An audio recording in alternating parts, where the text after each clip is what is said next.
Hi viewers, இன்றைக்கி கருவேப்பிலை பொடி செய்ய போகிறோம். இன்றைக்கி வீடியோவில் கருவேப்பிலை பொடி எப்படி பண்ணுறதுன்னு பார்க்கலாம் வாங்க.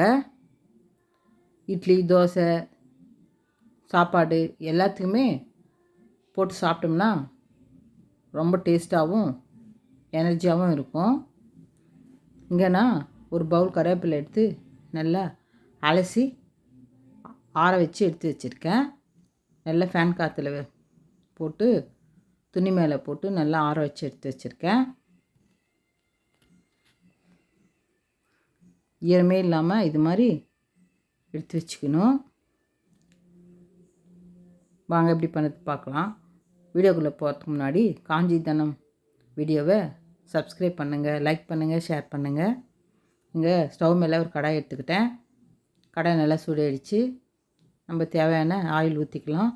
நான் இங்கே குக்கிங் ஆயில் 2 ஸ்பூன் ஊற்றிக்கிட்டேன். இதில் கருவேப்பிலை சேர்த்துக்கலாம். கொஞ்சம் கொஞ்சமாக இது மாதிரி சேர்த்துக்கோங்க. இப்போ ஒரு 2 நிமிஷம் கலரிக்கோங்க. இருக்கிற கருவேப்பிலை மொத்தையும் சேர்த்துக்கலாம்.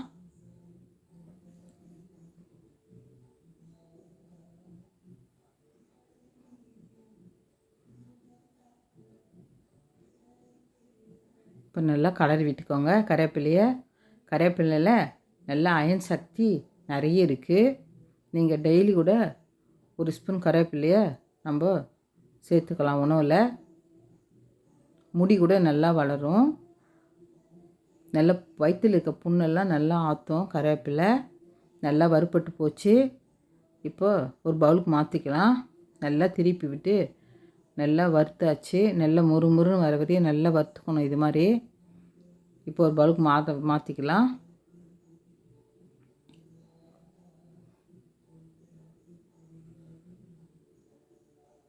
நல்லா ஹை ஃப்ளேமில் ஒரு 5 நிமிஷம், லோ ஃப்ளேமில் 5 நிமிஷம் வச்சு மாற்றி மாற்றி நல்லா வறுத்து எடுத்துக்கணும். நல்லா முறுமுறுன்னு இருக்கணும். எப்படி இருக்குது பாருங்கள். இந்த மாதிரி வறுத்துக்கணும். இப்போ அதே ஃபேனில் ஒரு ஸ்பூன் ஆயில் ஊற்றிக்கலாம்.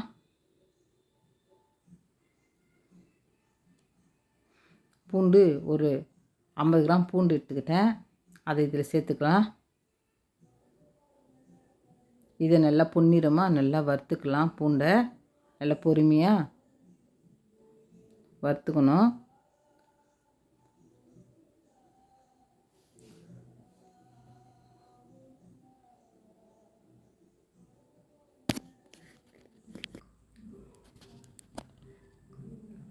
பொறுமையாக வதக்கிக்கணும். நல்லா ப்ரௌன் கலர் வர வரையும் நல்லா வதக்கிக்கணும். பூண்டு நல்லா வதங்கினா ரொம்ப டேஸ்ட்டாக இருக்கும். நல்லா ப்ரௌன் கலர் நல்லா வதங்கி வந்துடுச்சு. பூண்டு பாருங்கள், இந்த மாதிரி வதக்கிக்கணும்.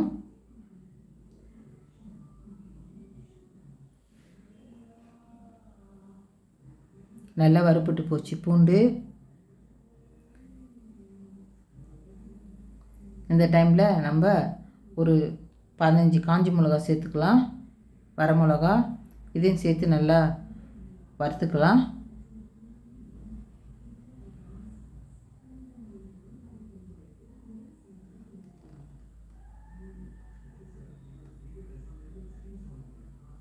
வர மிளகாவும் நல்லா வறுத்துட்டோம். பாருங்கள், இந்த அளவுக்கு வறுத்துக்கணும் காஞ்ச மிளகாவை.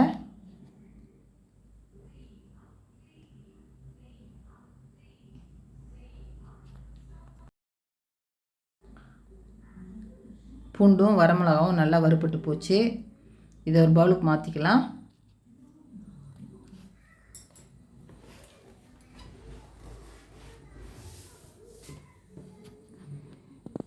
இந்த டைமில் 3 ஸ்பூன் உளுத்தம்பருப்பு சேர்த்துக்கலாம். ஒரு டேபிள் ஸ்பூனில் நான் 3 ஸ்பூன் சேர்த்துக்கிட்டேன். பெரிய டேபிள் ஸ்பூனில் 50 கிராம் இருக்கும் உளுத்தம்பருப்பு. கூட கடலைப்பருப்பு ஒரு 50 கிராமு. இது ஒரு 3 ஸ்பூனு அளந்து எடுத்துக்கிட்டேன்.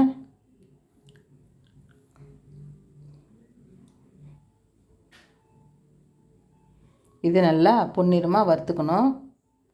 உளுத்தம்பருப்பு, கடலைப்பருப்பு பொறுமையாக நம்ம வறுத்துக்கலாம்.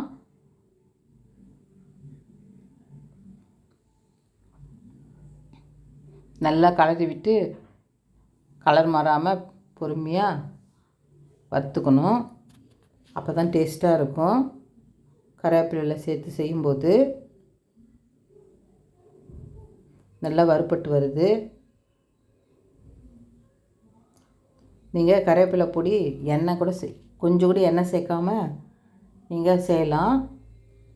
அது நல்ல 1 மாதம் 2 மாதம் கூட நல்லா யூஸ் பண்ணிக்கலாம். இப்போ சீரகம் ஒரு ஸ்பூன் சீரகம் சேர்த்துக்கிட்டேன்.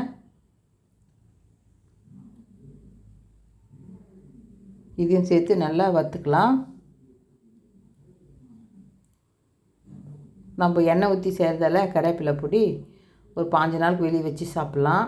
ஃப்ரிட்ஜில் 1 மாதம் கூட வச்சு சாப்பிட்லாம்.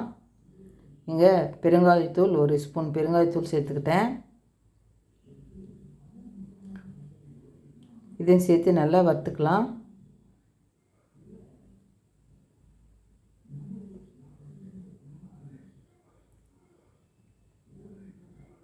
இப்போ நல்லா வறுபட்டு போச்சு. பிளேட்டுக்கு மாற்றிக்கலாம்.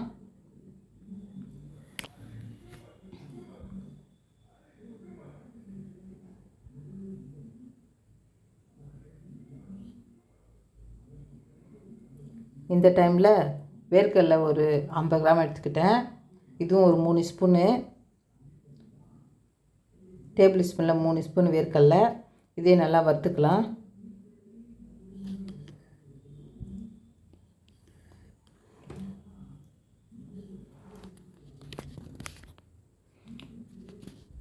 கருவேப்பிலை பொடி ஒரு சொட்டு எண்ணெய் ஊற்றாமல் அப்படியே ட்ரையாகவே வறுத்து பண்ணலாம். அது நல்ல ஒரு 6 மாதம் 1 வருஷம் கூட கெட்டு போகாது. நீங்கள் அது மாதிரி கூட ட்ரை பண்ணிக்கோங்க. இது மாதிரியும் நம்ம செய்து வச்சுக்கலாம். கருவேப்பிலை பொடியில் அயன் சக்தி ரொம்ப நிறைய இருக்குது. கருவேப்பிலையில் தலைமுடி கூட நல்லா வரும். கருவேப்பிலை டெய்லி நம்ம இது மாதிரி யூஸ் பண்ணிக்கிட்டோம்னா நல்லா தூள் பண்ணி வச்சுட்டு டெய்லி 1 ஸ்பூன் இட்லியில் தோசைலையோ சேர்த்துக்கணும். வயிற்று புண்ணை நல்லா ஆற்றும். கருவேப்பிலை நல்ல ஜீரண சக்தியை கொடுக்கும். இது கூடவே நம்ம புளி ஒரு லெமன் சைஸ் அந்த அளவு புளி எடுத்து இதிலே போட்டு நல்லா கலரிக்கலாம். வேர்க்கடலை நல்லா வறுபட்டு போச்சு. புளியும் சேர்த்து நல்லா ஒரு 2 நிமிஷம் அப்படியே வதக்கிக்கலாம். பாருங்கள், நல்லா வறுபட்டு போச்சு. இது கூடவே வறுத்து வச்ச பொடியெல்லாம் சேர்த்துக்கலாம். சேர்த்து அதையும் நல்லா ஆற விடுவோம். கருவேப்பிலையும் இதுலேயும் சேர்த்துக்கலாம். எல்லாம் ஒன்றா சேர்த்து நல்லா ஒரு 10 நிமிஷம் ஆற வச்சு மிக்சியில் போட்டு தூள் பண்ணி எடுத்துக்கணும்.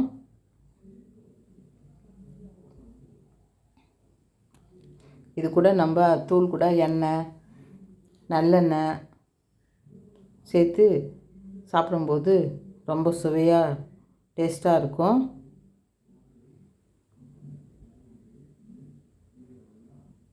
நம்ம ஊருங்களுக்கு போகும்போது இந்த பொடியை செய்து எடுத்து போனோம்னா நம்ம சாப்பாடு மட்டும் பண்ணிவிட்டு கூட இந்த பொடி போட்டு சாப்பிட்டுக்கலாம்.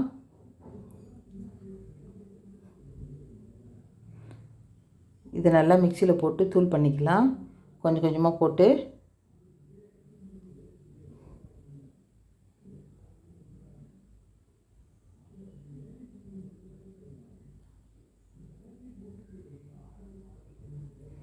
நாங்கள் 2 இடாக போட்டுக்கிட்டேன்.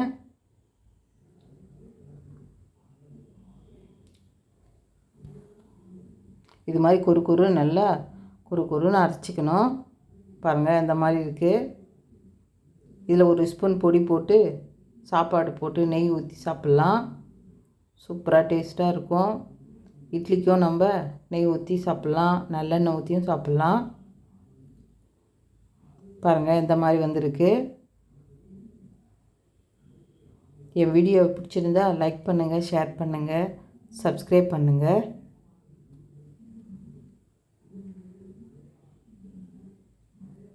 பாருங்கள், பச்சை கலர் மாறாமல் கருவேப்பிலை பொடி ரெடி ஆகிடுச்சு.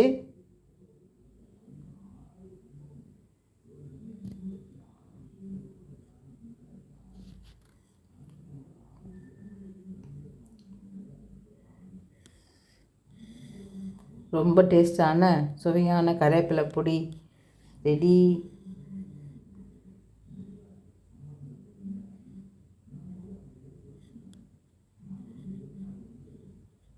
பாய். பாருங்கள் எந்த மாதிரி இருக்குது கருவேப்பிலை பொடி. நீங்களும் இதே மாதிரி செய்து சாப்பிட்டு ஃபீட்பேக் சொல்லுங்கள், கமெண்ட் பண்ணுங்கள்.